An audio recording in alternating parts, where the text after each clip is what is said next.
Sabe aquele som que para tudo?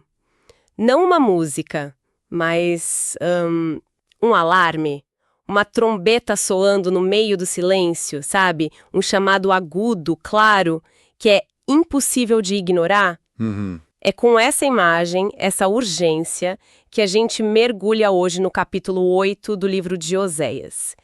É um texto bem antigo, mas que fala de alertas, de consequências e de uma fé que talvez não seja bem o que parece. Exatamente.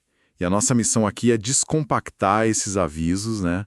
Tentar entender o que eles significavam para o povo daquela época e, claro, o que eles podem dizer para a gente hoje. Certo. E para isso a gente se baseia num material bem rico do blog Reavivados por Sua Palavra. Ele reúne análises do pastor Ebertotti Army, uma compilação de várias fontes, tipo o Comentário Bíblico Adventista, e também uma reflexão da Rosana Barros. Ótimo. Então, para começar, o profeta Oséias recebe uma ordem bem direta: emboca a trombeta. Que cenário é esse? Por que tanto alarde? O alarde é total. Oséias está agindo ali como uma sentinela, sabe? No alto da muralha da cidade.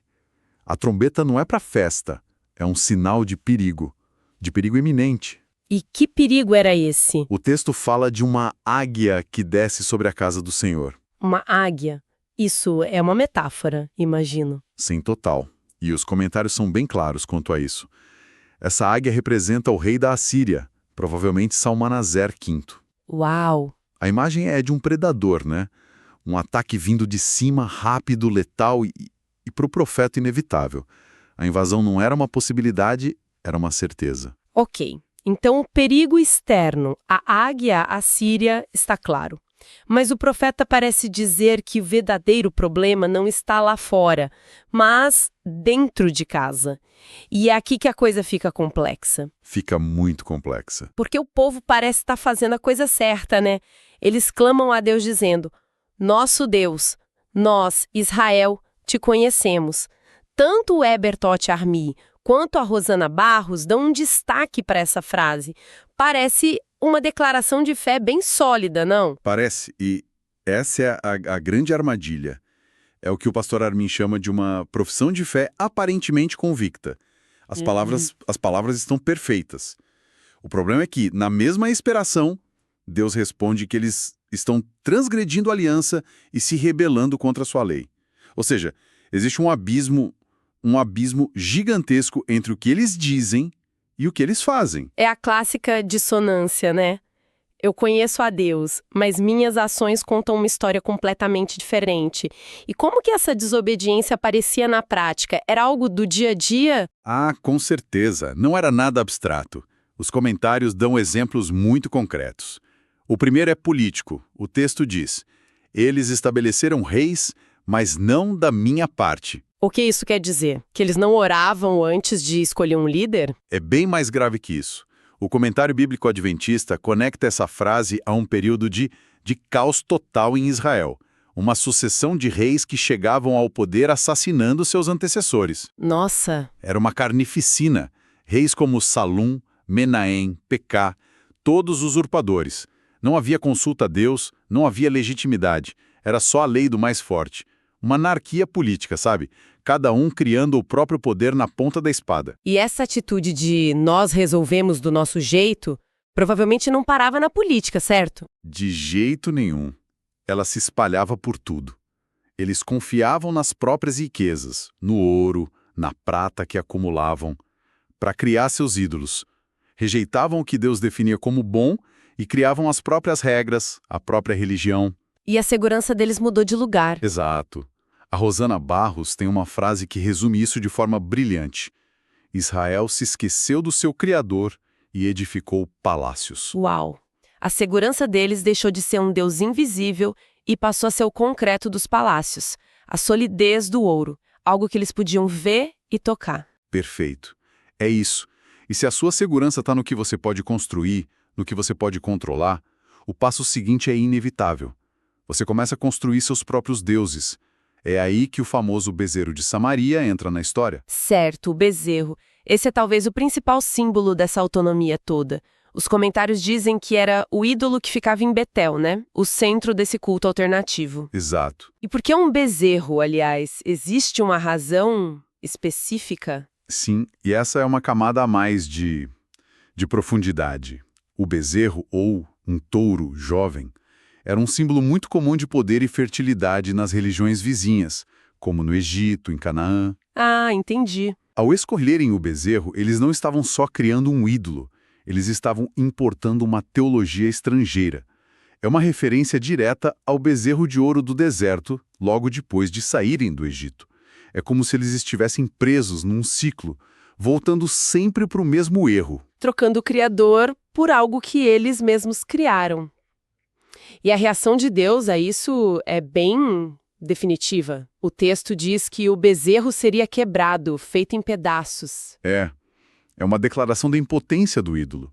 E aqui a análise dos comentaristas vai além do não adore ídolos. Ela expõe a completa irracionalidade da coisa. O comentário bíblico adventista chega a chamar de a maior loucura. A maior loucura. Por quê? Pensa bem, o texto enfatiza que o bezerro é obra de artífice, ou seja, um artesão pegou o metal, planejou, derreteu, moldou, mãos humanas fizeram aquilo. Certo. A loucura é olhar para o objeto que você criou e atribuir a ele um poder superior ao seu, o Criador. É um curto-circuito lógico, sabe? É como o programador se ajoelhar diante do software que ele mesmo escreveu. A idolatria, nesse sentido, é um insulto à própria razão. E essa ação irracional, esse curto-circuito, tem um preço. O capítulo traz uma das metáforas mais poderosas que eu já vi. Semeiam ventos e, portanto, colherão tempestades. Vamos descompactar isso. O que é semear ventos? Semear ventos é investir seu tempo, sua energia, sua devoção em algo sem substância. Os comentários explicam que qualquer coisa que tome o lugar de Deus no coração, pode ser um ídolo de ouro, uma carreira, uma pessoa, uma ideologia, é como plantar ar. É plantar o nada. É plantar o nada. Você cava a terra, joga o vento ali, rega, mas não tem semente. É um esforço vazio. Então não é só que a colheita é ruim, é que a semente em si já era o nada. É um trabalho inútil desde o começo. Perfeito. É exatamente isso. E se você plantou nada, a colheita não pode ser algo. A colheita é o caos, é a tempestade.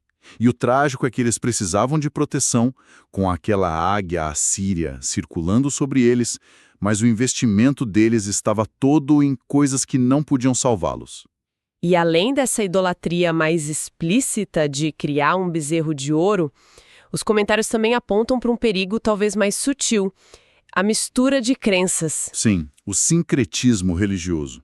E o pastor Herbert Toth Armínio faz uma observação sobre isso que é cortante. Ele diz que a religião verdadeira, quando misturada com práticas de religiões falsas, se torna desprezível. Desprezível. E não só para Deus, mas até mesmo para os pagãos e incrédulos. Como assim? Eu esperaria que eles gostassem da mistura por ser mais parecida com a deles. Mas é o contrário. É visto como hipocrisia.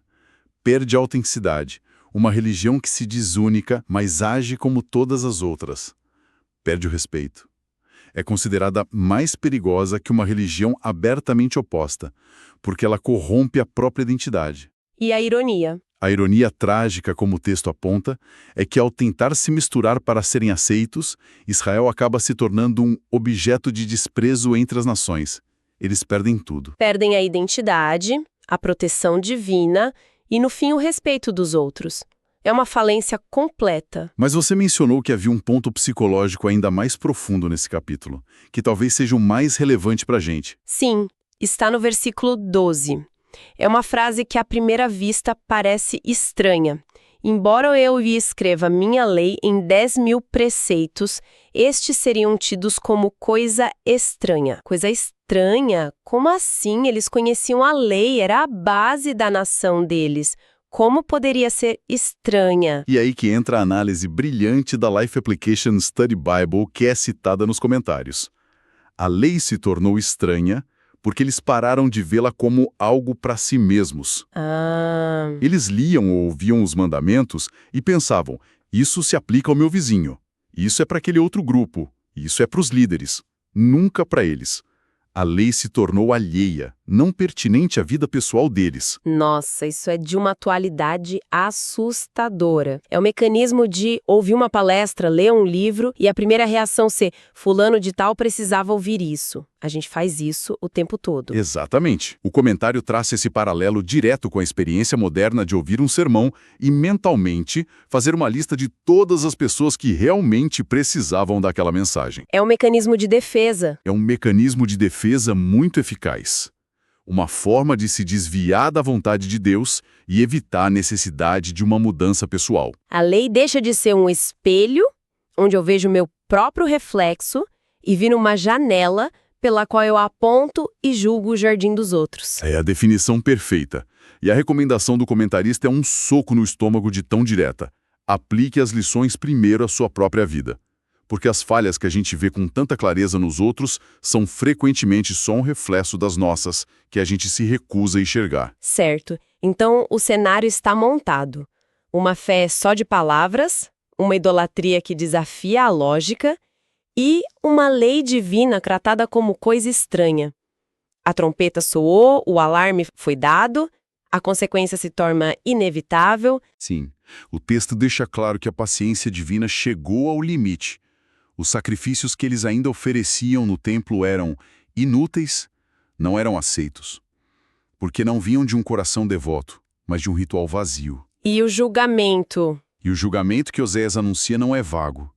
Ele viria de formas bem concretas. Por exemplo, a frase, eles voltarão para o Egito.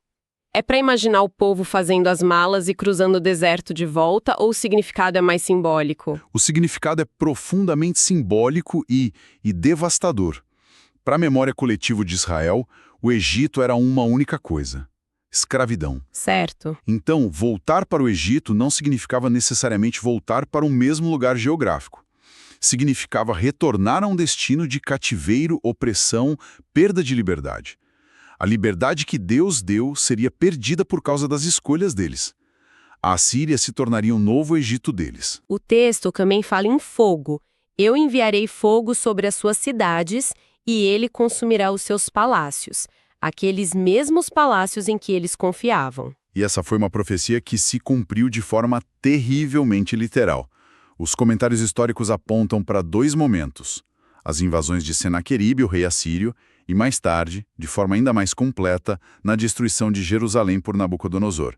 O fogo foi real, os palácios queimaram. A trombeta de Oséias, então, era um alarme para um desastre real e iminente que de fato aconteceu. Mas a comentarista Rosana Barros, que você citou no começo, parece conectar essa trombeta a algo ainda maior, né? Que vai além daquela época. Isso. Ela constrói uma ponte fascinante. Ela conecta a trombeta de Oséias com a sétima e última trombeta do livro do Apocalipse. Ao fazer isso, ela pega aquele aviso antigo e o coloca num contexto de urgência que atravessa os séculos, chegando até nós. E o motivo do alarme, na visão dela, continua o mesmo. Exatamente o mesmo. Ela ressalta que o gatilho para a ira divina, tanto no tempo de Oséias quanto no Apocalipse, é a transgressão da aliança e da lei de Deus. E ela defende o papel dessa lei. Sim, e faz uma defesa importante. Para ela, não se trata de um conjunto de regras arbitrárias para oprimir as pessoas, mas sim de um reflexo do próprio caráter de Deus, um guia para a felicidade e o bem-estar. Entendi. Ela chega a citar um trecho que diz que os mandamentos não são penosos. A ideia é que a obediência não é um fardo, mas uma resposta natural de amor e fé a um relacionamento que já existe, sabe? É a consequência do amor, não a causa dele. Ok, vamos tentar amarrar tudo isso. Essa análise nos levou por um caminho bem intenso. Começamos com uma nação que dizia conhecer a Deus, mas cujas ações provavam o contrário. Uma religião de aparências. Isso, e vimos como essa incoerência levou a uma idolatria irracional, a ideia de semear ventos, de investir no vazio e a consequência inevitável que é colher tempestades, colher o caos. E talvez o ponto mais desconfortável de todos, mergulhamos nessa tendência muito humana de tratar preceitos e verdades importantes como uma coisa estranha, algo que serve perfeitamente para os outros, mas que por algum motivo não se aplica a nós. Exato. E isso nos traz a reflexão final, que vem diretamente daquela análise da Life Application Study Bible. A pergunta que fica, e que transcende qualquer crença específica, é um convite a um momento de integridade e autoexame. E qual seria essa pergunta? A reflexão a ser feita é: em que áreas da nossa vida, hoje, estamos tratando uma verdade ou um princípio importante, seja ele ético, profissional, relacional, como uma coisa estranha? Quais são os conselhos que a gente aplica com rigor aos outros, as regras que exigimos que eles sigam, mas que para nós mesmos sempre encontramos uma exceção, uma justificativa? E, o mais importante, qual pode ser a tempestade que essa atitude silenciosamente está semeando em nosso futuro?